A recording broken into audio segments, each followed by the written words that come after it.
Saya Ceprianti, NIM 1911300041. Baiklah, di sini saya akan menjelaskan teori Al-Ghazali. Pemikiran ekonomi Al-Ghazali berakar dari sebuah konsep yang dia sebut sebagai fungsi kesejahteraan sosial Islami. Seluruh karya Al-Ghazali memiliki konsep maslahat atau kesejahteraan sosial serta utilitas atau kebaikan bersama. Kesejahteraan dari suatu masyarakat tergantung kepada pencarian dan pemeliharaan 5 tujuan dasar, yakni agama, hidup atau jiwa, keluarga atau keturunan, harta atau kekayaan, dan intelek atau akal. Kelima kebutuhan tersebut tidak akan terpenuhi dengan baik bila orientasi semua orang hanya terfokus pada kehidupan akhirat. Oleh karenanya, melakukan aktivitas ekonomi merupakan sebuah keharusan bagi setiap orang. Bila mereka menginginkan keselamatan baik di dunia maupun akhirat. Al-Ghazali memandang perkembangan ekonomi sebagai bagian dari tugas-tugas kewajiban sosial yang sudah diterapkan Allah. Jika hal ini tidak terpenuhi, kehidupan dunia akan runtuh dan kemanusiaan akan binasa.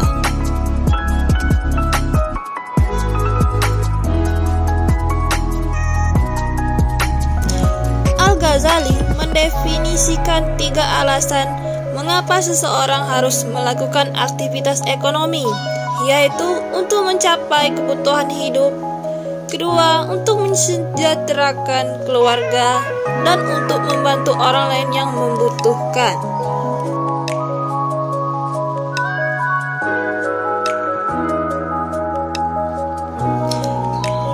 Dalam kitab Ihya Ulum Al-Din, tema ekonomi yang berasal dari pemikiran Al-Ghazali yakni yang pertama, pertukaran sukarela dan evolusi pasar.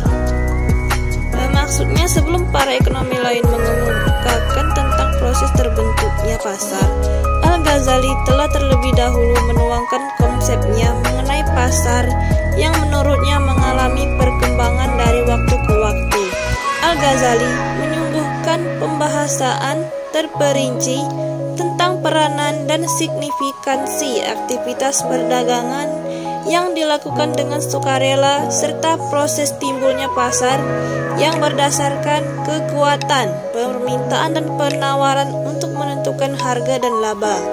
Menurut Al-Ghazali, pasar terbentuk karena kesulitan yang dihadapi saat transaksi dilakukan dengan menggunakan barter, sistem barter atau pertukaran barang, di mana tidak setiap orang dan setiap waktu mereka bersedia menukarkan barang yang dimilikinya dengan barang orang lain yang membutuhkan barangnya. Lebih jauh tentang pembahasan aktivitas ekonomi, Al-Ghazali juga menyinggung tentang permintaan, penawaran, harga, dan laba. Di samping itu, Al-Ghazali juga menyinggung masalah etika perilaku pasar. Dalam pembahasannya, Al-Ghazali melarang mengambil keuntungan dengan cara menimbun makanan dan barang-barang kebutuhan dasar lainnya. Menurut Al-Ghazali, pasar berjalan dengan bebas dan bersih dari segala bentuk penipuan. Para perilaku pasar harus mencerminkan kebajikan, yakni memberikan suatu tambahan di samping keuntungan material bagi orang lain dalam berinteraksi. Tambahan ini bukan merupakan kewajiban, tetapi hanya merupakan kebajikan. Kedua, aktivitas produksi. Menurut Al-Ghazali, dalam melakukan aktivitas produksi perlu dilakukan kerjasama dan koordinasi, terutama jenis aktivitas yang sesuai dengan dasar-dasar etos Islam, terutama dalam memenuhi kebutuhan pokok untuk masyarakat banyak. Yang ketiga, evolusi uang dan barter. Menurut Al-Ghazali, salah satu penemuan terpenting dalam perekonomian adalah uang. Uang mengatasi permasalahan yang timbul dari suatu pertukaran barter. Bahkan Al-Ghazali menyatakan tentang dirham, dinar, atau koin emas dan perak adalah salah satu karunia Allah. Semua transaksi ekonomi didasarkan dua jenis uang, dinar dan dirham, adalah logam yang tidak memberikan manfaat langsung. Namun, orang membutuhkannya untuk mempertukarkannya dengan bermacam-macam barang lainnya, seperti makanan, pakaian, dan lainnya.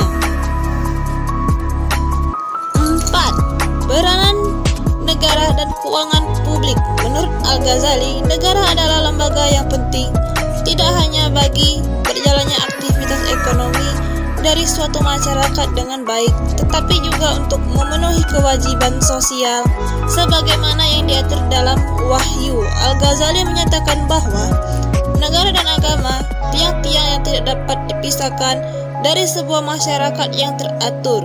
Agama adalah fondasinya dan penguasa yang mewakili negara adalah penyebar dan pelindungnya. Bila salah satu dari pihak ini lemah, masyarakat akan ambruk.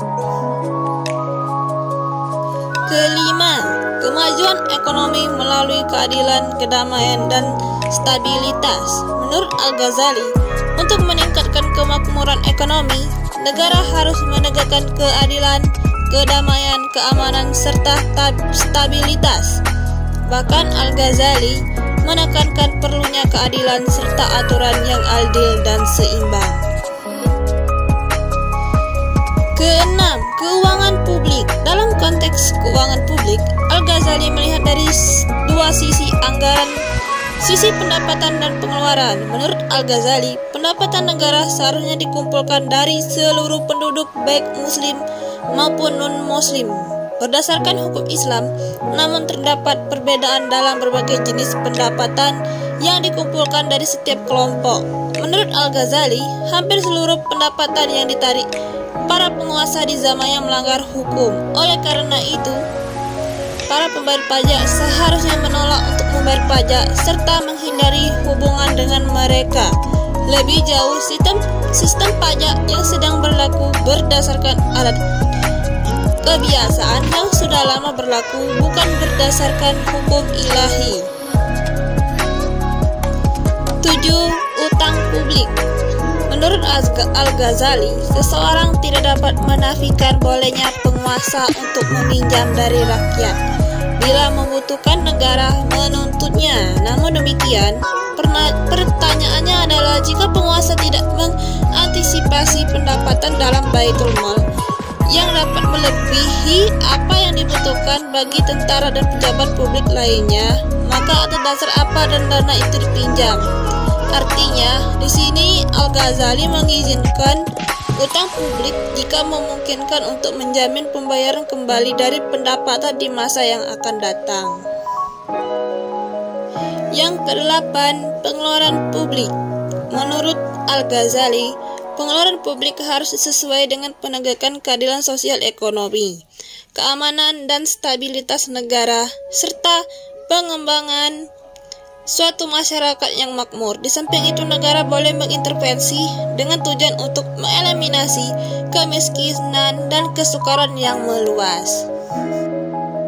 Sekian penjelasan dari saya. Wassalamualaikum warahmatullahi wabarakatuh.